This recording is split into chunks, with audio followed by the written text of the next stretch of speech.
Episode 3755, The Power of No.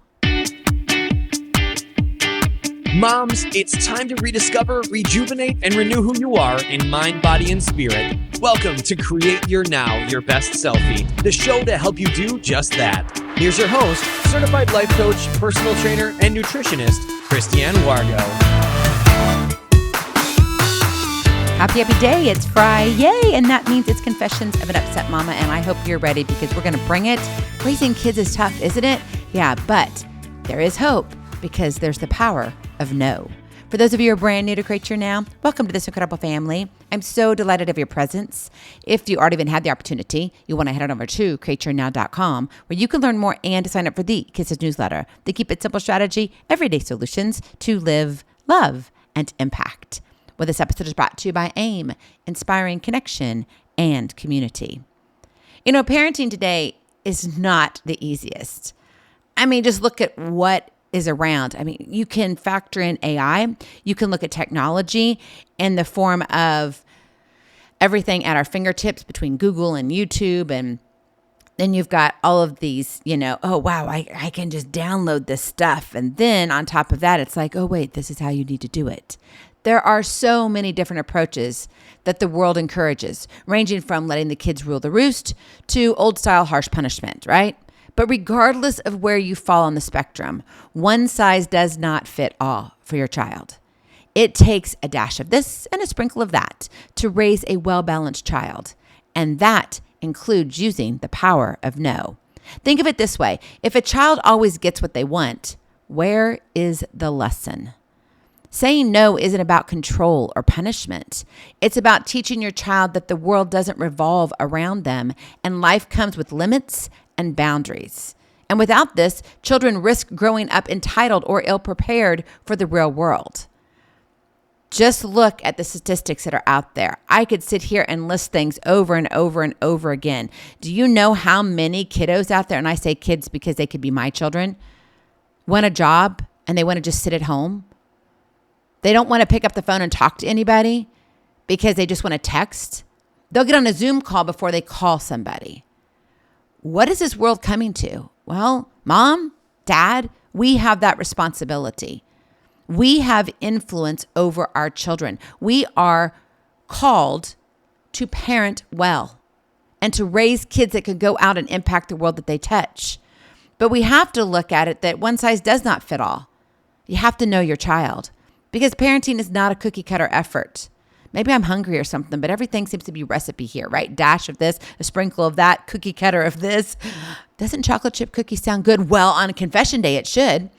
But let's get back to the real story here. Each child has a unique personality and temperament. You know that. If you have multiple children, they all are individuals, right? What works perfectly for one won't necessarily work for another.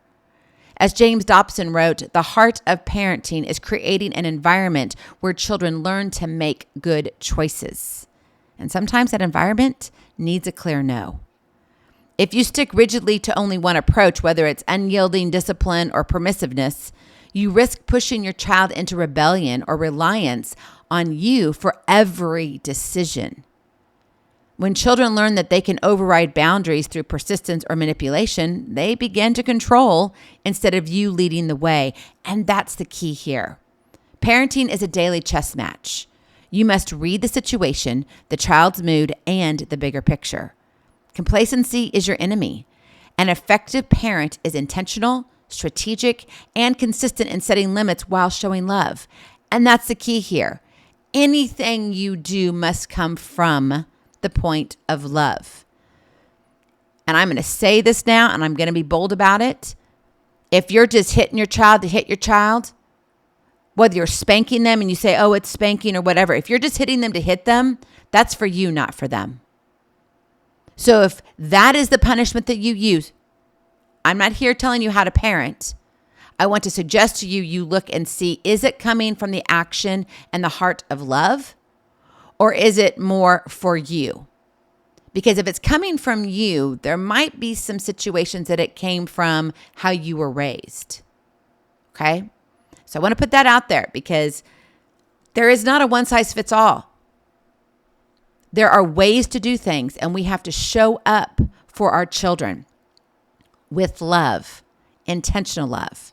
Now, getting back to it, the power of no, though, doesn't mean you say no to every whim.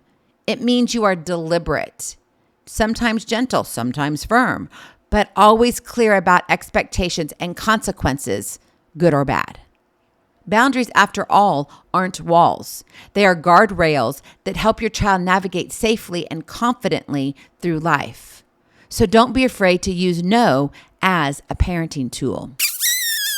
That is your Kiss to Keep It Simple strategy. Use no. That no needs to be in your toolbox. And if you're one who says, oh no, I'm ever so calm and we just talk it out, I'm telling you right now, that's going to come back and bite you later on. It will.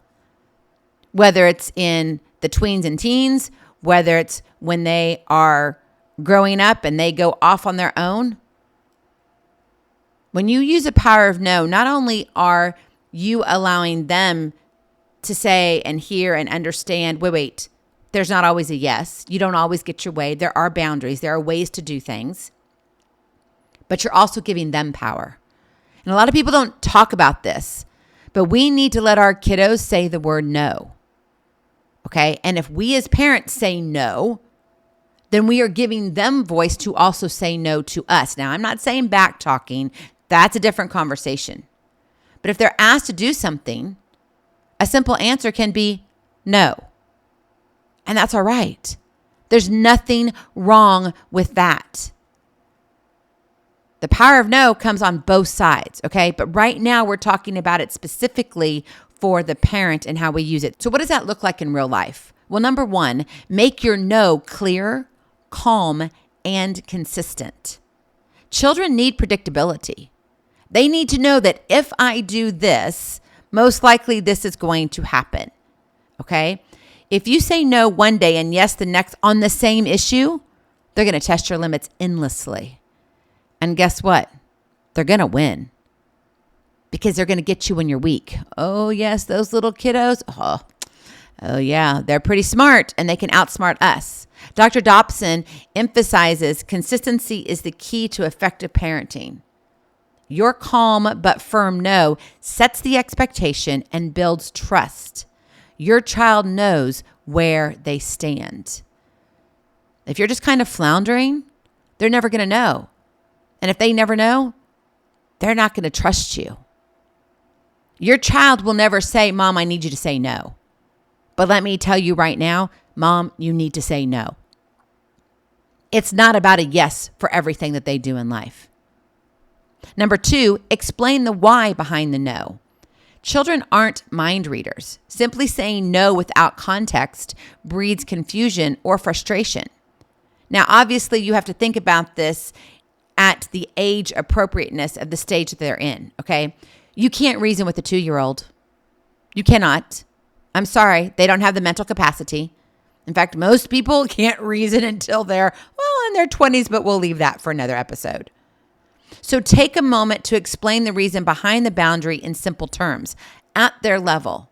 Don't try to use big words so you sound good. This is not about you. This is about your child. If everything's about you, if you're one who has to be that kind of parent or that kind of mom or dad, right? And you're looking yourself in the mirror, oh, look at me, I'm pretty good. Then you have a problem. I'm just letting it all hang out. It's confession day, right? I'm calling it out like it is. You've got to be able to, if there's a no, be able to stand behind that no in simple terms. Being able to express it to the child. For example, no, you can't have candy now because it's almost dinner time. And we want you to be hungry for healthy food. Now, if they're hungry for healthy food and they're like dying, guess what? Are the vegetables ready? Then let them have some vegetables that are already ready. Okay, some kids, they get hungry more often. You know, sometimes the kitchen's got to be open 24/7, 365. They need something because their bodies are saying, well, I need something. But make it healthy, right? You can do that switch for them. But when you say no, in this situation, right, about the candy, this teaches decision-making and patience. It's like, okay, we're almost there. It's almost time for dinner. You can do this. Yet, I will say this. There are times when no is enough. So don't back down when no needs to just be no. Think of it as a safety issue. If you've got a child who all of a sudden is coming up from behind you and you're about ready to cross the street and they're coming full speed ahead and your peripheral vision is saying they're going to keep running, you see that speed and impact and your mind's like, I know what's going to happen if this child takes one more step forward, then that no needs to be the firmest no ever, and you do not need to justify your no. And that's a really good example as to when no just needs to be no.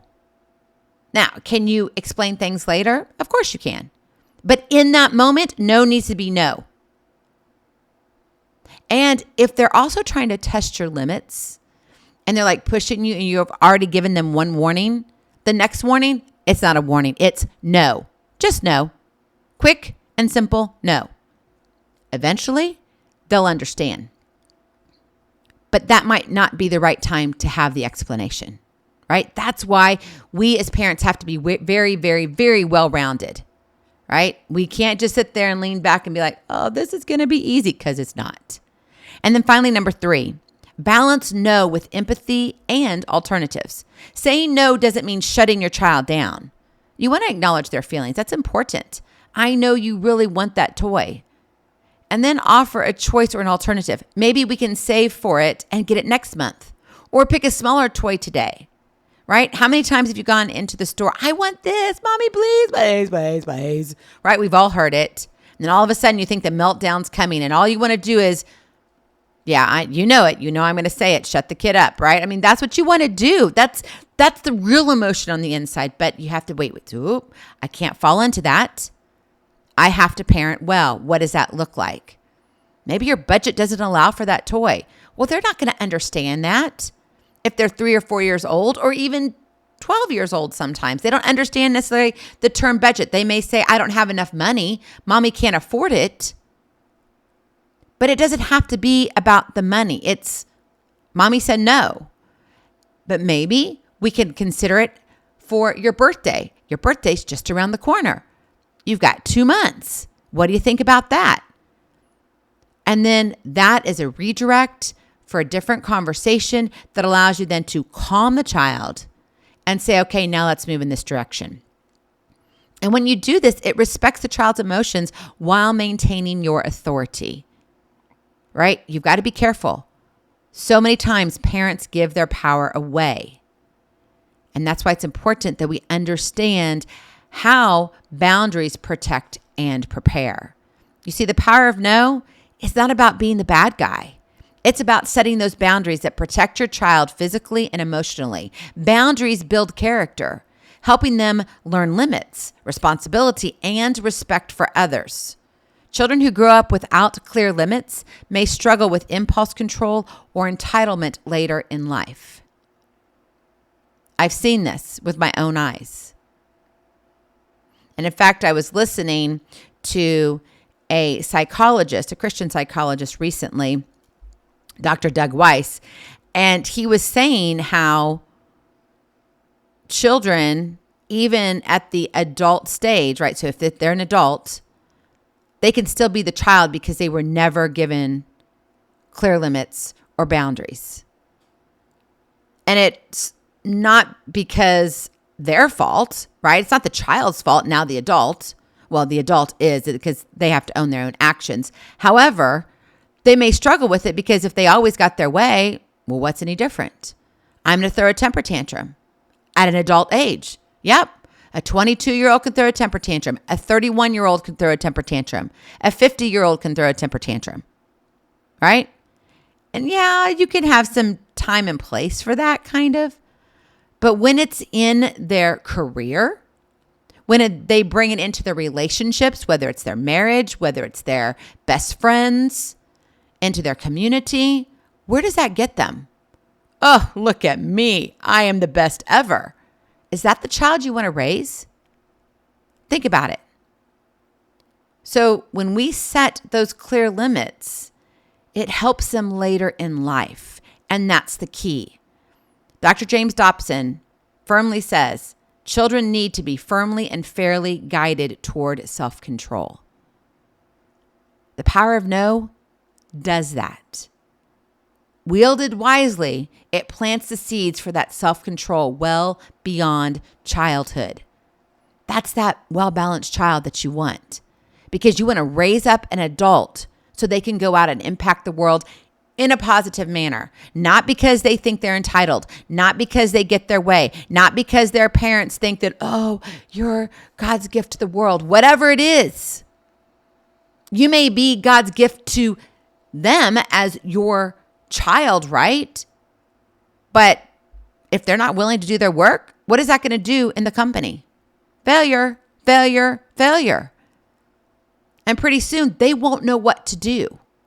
See, parenting, right? We have to spread and look at the whole picture.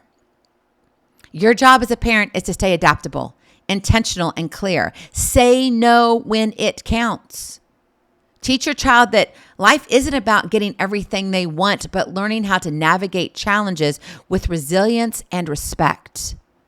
You're not just raising a child. You're raising an adult. That adult that needs to go out and impact the world that you touch. And right now, you are creating a living legacy. But if you don't have boundaries, you risk raising a child unprepared to face the real world. Mom, Dad, the power of no is a tool, not to break your child's spirit, but to build their strength. Go in peace. Be present. Be incredible. Be you. I love you so very much. I cannot wait to see you on the other side. Blessings, hugs, and lots and lots of love. We'll talk to you real soon. Have a glorious, blessed day. Bye-bye. Feeling inspired, ready to train for life and love your journey? Visit createyournow.com for more incredible resources to help you along the way. We'll see you next time on Create Your Now, Your Best Selfie. And remember, always be sure you consult your physician before beginning any health and fitness plan.